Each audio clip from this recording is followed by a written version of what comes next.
menyampaikan poinnya. Baik, assalamualaikum warahmatullahi wabarakatuh. Karena pendek saya ini bercerita tahun 2023 ada mie instan Indomie dikecam keras di China karena pakai zat namanya etilen oksidan yang itu dilarang di Taiwan. Nah, ceritanya adalah seluruh produk instan yang masuk ke Taiwan itu tidak boleh menggunakan standar zat aditif di luar batas. Tetapi kemudian banyak orang Indonesia, TKI, TKW yang mengkonsumsi mie instan Indomie kok gak enak di sini. Lalu ada ASEAN Grocery yang langsung mengkonsumsi mie instan, mengirim dan mengimpor mie instan dari Indonesia lewat jalur black market. Dikonsumsi oleh TKI TKW. Ternyata mie instan ini enak. Yang berada di pasaran oleh pemerintah Taiwan itu tidak enak. Nah, ketika kemudian ASEAN Grocery ini bisa menjual tinggi, tetapi para pelaku usaha resmi turun pendapatan dari Indomie, muncul pertanyaan, ada apa ini? Ditelisirlah oleh pemerintah Taiwan. Ternyata ada varian Indomie khusus yang hanya beredar di Indonesia, yang tidak dijual di luar negeri, tapi dikonsumsi oleh TKI TKW di Taiwan. Nah, protes pemerintah Taiwan karena ada black market yang bergerak aktif di Taiwan. Ibu bapak, kalau saya hormati, kalau kita mau naik kelas untuk unggulan global, ada 3 kata kunci penting. Satu adalah adaptasi. Selama kita tidak bisa beradaptasi dengan standar internasional, kita tidak akan bisa masuk ke dunia global. Yang kedua, adaptasi tidak cukup jika tidak ada inovasi. Inovasi inilah yang kita kenal dengan istilah bid'ah. Kita butuh banyak bid'ah dalam tradisi ilmuwan dan ilmuwan. Mungkin bisa diantaranya supaya kita bisa mewujudkan kata kunci ketiga, harus punya distingsi. Selama tidak punya distingsi, maka harga jadi murah, produk banyak, orang akan mengatakan bahwa tidak ada bedanya mie instan produk A, B, dan C. Tetapi kemudian dicari produk itu kalau kemudian menunjukkan nilai distingsi. Nah, tetapi satu hal yang ingin kami sampaikan untuk mengakhiri pesan saya ke Ramadan, bahwa kita ini ada ilmu, kita ini ada semangatnya, maka tidak boleh kehilangan basis intelektual yang menjadi bangsa kita bersama. Bahwa kita kuning itu wajib diajarkan. Semua yang terlibat dalam negara akademik di Universitas Surabaya harus di-train dengan kita kuning. Sebab kalau tidak, kita hanya mengejar keunggulan global, kita kehilangan apa yang disebut dengan lokalitas yang menjadi kekhasan kuning Surabaya. Terima kasih. Langsung. Selanjutnya kita persilakan kepada Profesor Dr. Evi Fatimah Rusdia MA. Beliau adalah Kepala Perpustakaan Universitas Surabaya. Silakan. 3 menit. Baik, terima kasih. 3 menit dari sekarang. Assalamualaikum warahmatullahi wabarakatuh. Mohon izin semuanya, saya akan menyampaikan pada pengamatan saya terhadap bagaimana dunia mengelola perguruan tinggi. Dulu perguruan tinggi hanya menjadi pusat learning, pusat mengajar. Bergeser kemudian menjadi pusat integrasi mengajar dan penelitian. Tetapi di abad 21 ini tidak hanya menjadi pusat belajar dan penelitian, tetapi menjadi pusat inkubasi inovasi dan pusat inkubasi bisnis. Sehingga dari sini apa yang perlu dilakukan oleh perguruan tinggi, maka perguruan tinggi perlu melakukan banyak riset yang berdampak sebagaimana amanah dari Asaprodtas Bapak Menteri kita bahwa kementerian berdampak. Sehingga apa? Dari sini riset tidak hanya menjadi kumpulan dari artikel saja, tetapi riset nanti akan menghasilkan inovasi-inovasi baru, misalnya paten.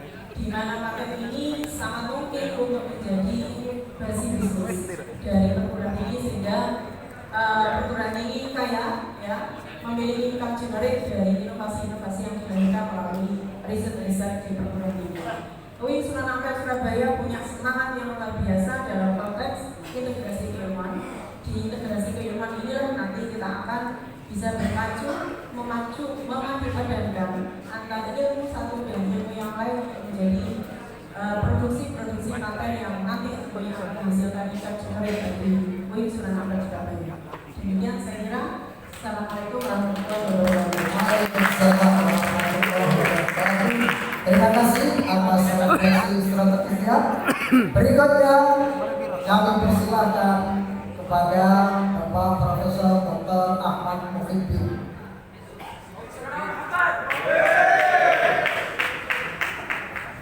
Assalamualaikum warahmatullahi wabarakatuh. Pak Ferry Sekron, Prof. Rizal, dan Pak Rektor dan teman-teman sekalian, juga Ketua Indonesia berbicara tentang perguruan tinggi. Saya mengalami kecemasan dengan ini. Perguruan tinggi tampaknya sudah sangat jauh dari fitur awalnya sebagai sebuah institusi yang sebenarnya itu tidak sama dengan industri, sama-sama memproduksi, tetapi ini tidak sama dengan industri yang memproduksi barang dan jasa yang lain. Pendidikan itu perguruan tinggi khususnya isinya kan sebenarnya manusia yang terdidik para cendekiawan bukan misi, dan mahasiswa mereka yang sedang mencari ilmu menambah diri itu telah memiliki kontribusi yang nyata dalam kehidupan ilmunya.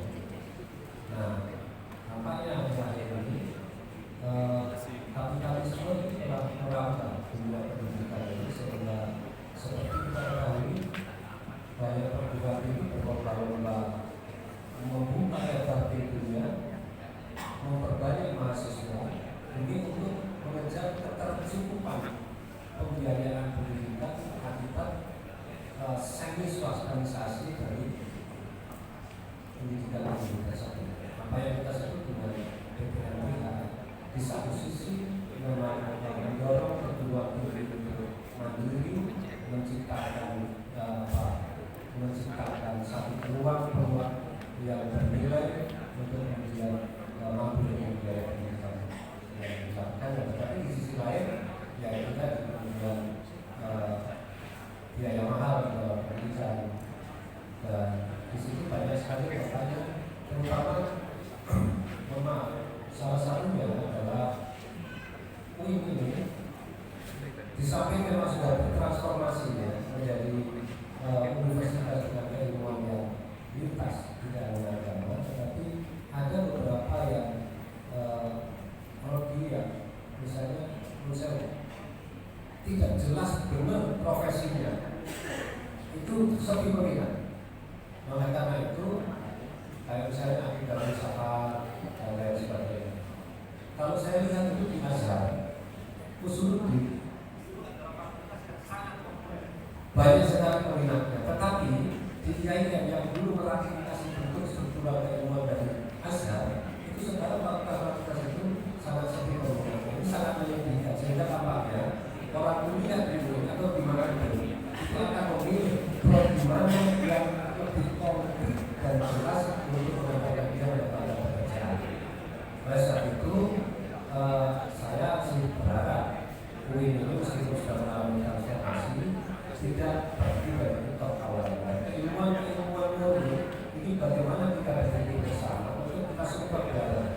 Ya karena kalau tadi disebutkan oleh Indonesia, misalnya apa kontribusi kita terhadap masih misalnya bagaimana kalau kita ditanya bagaimana kita memberikan dampak yang bisa muncul dari fakultas ilmu murni seperti akidah dan filsafat dan seterusnya, itu sampai yang luar biasa. Kecuali apabila kita bisa berjalan bersama, tidak hanya aktif di kampus, tetapi juga sekaligus alumni yang dikoordinasi di dalam tadi disampaikan Prof. Sahirun, saya sangat mengapresiasi dan betul sudah sekali dan betul ikatan alumni yang masih lebih biasa sehingga kita bisa membagi peran untuk bagaimana terutama menentukan kembali memperkuat kembali Marwah dan Fitor UIN tetapi dengan inovasi-inovasi yang baru. Kita beri close untuk Raffi Zuli. Luar biasa karena kita kembali ke Fitor, tapi tidak meninggalkan keunggulan global dan keunggulan transformatif. Terima kasih kepada Prof. Muhyiddin Zuli. Selanjutnya disilakan Profesor Dr. Husniatus Salama Zainiyati MAI. Beliau dari Fakultas Tarbiyah. Disilakan.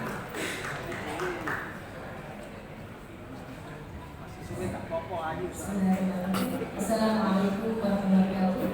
Yang saya hormati Bapak Presiden, Pak Siswa, Ibu dan Pak Bersam dan teman sekalian, terkait dengan bagaimana kita membawa WISA dalam rangka untuk tampil di dunia global, kajian global, maka ada beberapa hal yang perlu diperhatikan.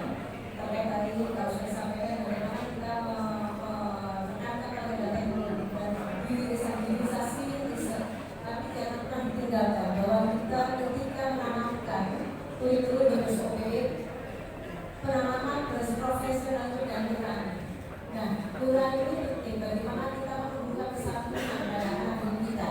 Karena dengan perkembangan teknologi, kadang nurani ini tertinggalkan, etika ditinggalkan.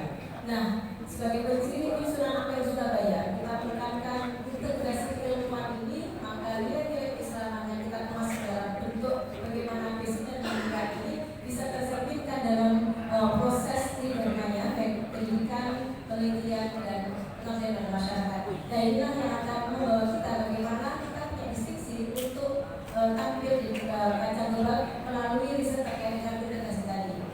Oleh karena itu, akselerasi transformasi integratif ini akan sangat penting untuk membawa WISA ke depan. Terima kasih. Assalamualaikum warahmatullahi wabarakatuh. Terima kasih Bu Prof. Itin, panggilannya buat juga.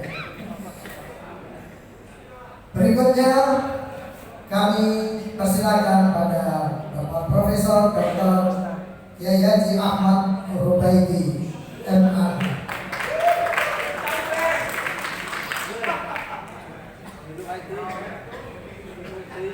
Assalamualaikum warahmatullahi wabarakatuh. Ketua Bidang Besar dan Perwakilan MAG, Pak Direktur, Pak Senior kami, senior kita semuanya, Prof. Dr. Musa, yang insya Allah jika saya jadi rektor nanti akan saya jadi kelas enam. Iya, saya dulu.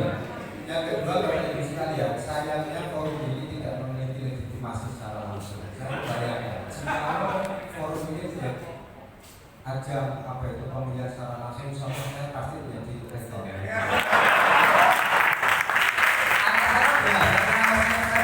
Audien di depan itu, ini kan kalau di proses dari survei, siapa yang tokoh di depan yang paling ada, pasti saya.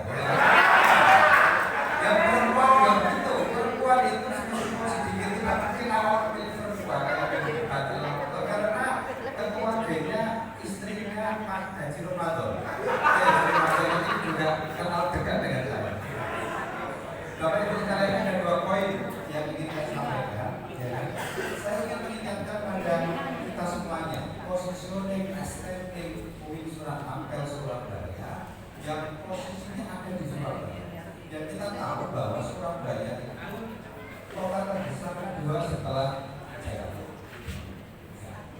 Kita bisa membandingkan posisi UIN Surat Ampel Surabaya dengan UIN Jakarta. Kita kalah jauh. Ya. Tapi insya Allah nanti dengan perkembangan terbaru, ya kan, ketika fakultas kedokteran yang sudah diinisiasi oleh Pak Rektor dan ini sudah berdiri, ini mungkin akan menjadi percepatan. Karena apa? Dari ini saya sudah langsung dari data-data di UIN Jakarta. Putaran anggaran dana dari fakultas kedokteran saja itu sudah 26 miliar. Nah kita hari ini karena memang masih baru, kita justru bersubsidi sangat baik sekali.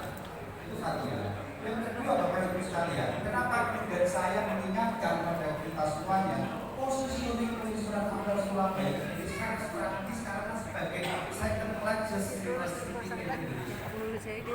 Nah, faktanya Bapak Ibu sekalian, ya. Jadi ini saya ngomong berdasarkan data fakta. Jadi apa keunggulan, apa indikator sebuah perguruan tinggi itu dikatakan punya kelas nasional, punya kelas internasional atau global. Salah satu poinnya diukur dari tingkat produktivitas, karya tulis, karya ilmiah. Bapak Ibu, tapi ini yang kemudian cukup menjadi problem bagi kita. Jujur saya punya data. Jadi satu poin lagi, kalau Bapak Ibu nanti ingin tahu visi misi saya, cukup coba. Saya sudah melihat visi misinya Prof. Masdan hanya 25 halaman. Saya 60 halaman. Karena itu nanti saya terbuka, karena ini sebenarnya kan bukan dokumen split confidential paper. Jadi kalau saya janji nanti setelah ini siapapun yang minta akan saya share. Ada sekitar 75 halaman. Jadi visi misi saya. Pokoknya bisa tegaskan 1 menit lagi Pak. Jadi positioning kita yang menjadi second tadi. Jadi kita ini kalah bersaing. Itu sudah ada Surabaya secara produktivitas karya ilmiah kita kalah Pak. Dengan Malang kalah, dengan apa itu Bandung kalah, dengan Jakarta kalah. Kita dengan Jogja kalah, ya kan? Dan positioning kita itu menjadi urutan 6 besar. 6 besar dari perguruan tinggi yang besar-besar di Indonesia. Ya, oke, itu satu ya. Karena itu kemudian satu prasarat untuk bisa menjadi universitas bertaraf internasional. Ada satu poin ekosistem penciptaan iklim ilmiah dan memperkaya produktivitas karya ilmiah itu menjadi prasarat utama. Yang lain akan dibaca sendiri di itu Anda. Saya kira itu. Terima kasih. Assalamualaikum warahmatullahi wabarakatuh. Luar biasa. Selanjutnya dipersilakan kepada Profesor Zuhratul Mukafa. Beliau pernah menjabat sebagai wakil rektor di sana. Assalamualaikum warahmatullahi wabarakatuh. Alhamdulillah, alhamdulillah. Bersyukur Allah memberi kesempatan kepada saya untuk bertemu dengan tokoh-tokoh inspiratif pada kesempatan ini. Ada Ibu Ketua kita WINSA, Ibu Dr. Ida Fauzia, kemudian Prof. Nursyah, kemudian Prof. Sahiron, Kiai Suza, Bapak Kakambil, beserta seluruh jajaran.